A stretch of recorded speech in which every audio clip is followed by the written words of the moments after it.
I first became interested in making a Comanche-style arrow after reading the June-July 2010 issue of Primitive Archer magazine.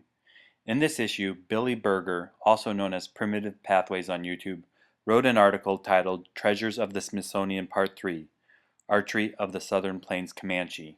In this article, Billy describes the archery equipment of a Comanche warrior that was captured in 1868 near Paint Creek, Texas. His bow, quiver, and set of arrows are now stored at the Smithsonian Institution. All 16 of the arrows described in the article were between 24 and 27 inches long and made out of dogwood. For this arrow, I'm going to use a shoot of red osier dogwood.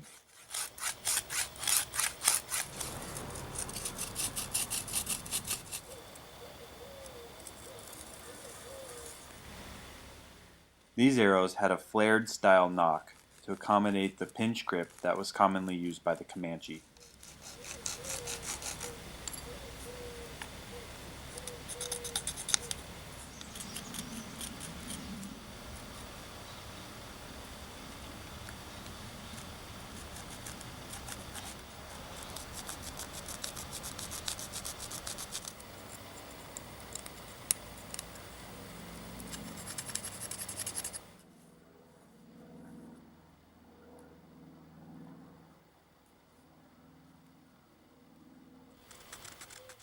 Each arrow had 3 grooves carved into the shaft running the length of the arrow.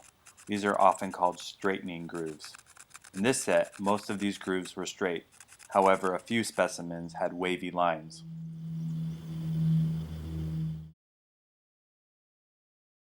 Once the flared nock and lines are complete, we are ready to carve in the groove to accommodate the steel trade point. I did this using a piece of flint and a flint drill.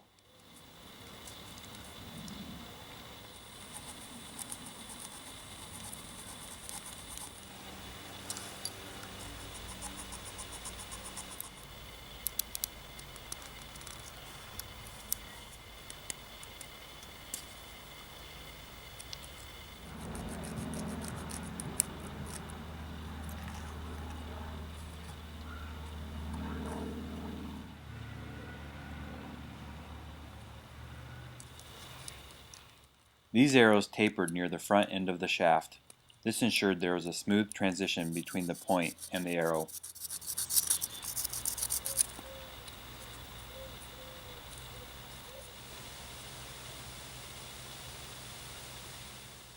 The next step is to paint the arrow. Arrows in this set had several different designs consisting of blue and red colors. The red I obtained from red ochre pigment mixed with modern paint.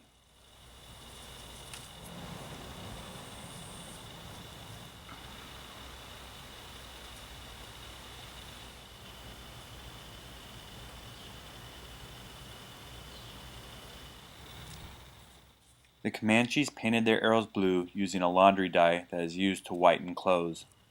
This blue dye is still available in most stores in the laundry section.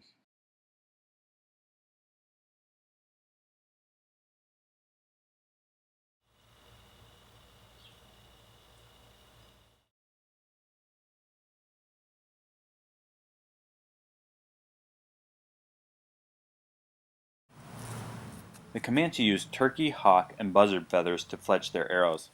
An easy way to prepare a turkey feather is to stick a knife through the base of the feather and then in one quick motion split the quill.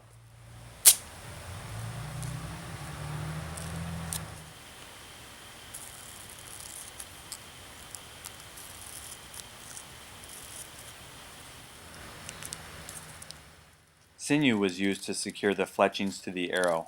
Here I'm using thin strips of back sinew from a deer.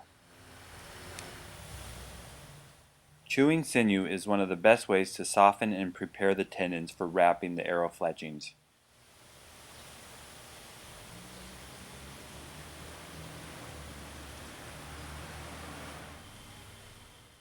Begin by wrapping the back of the fletchings with the wet sinew. As the sinew dries, it will form a tight bond that will hold the fletchings to the arrow.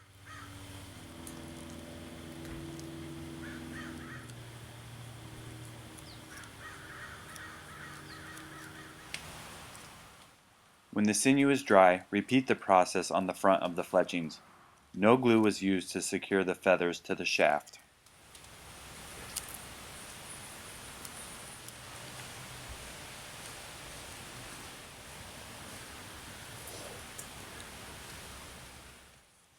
The metal trade point was then secured to the arrow using the same sinew wrapping process.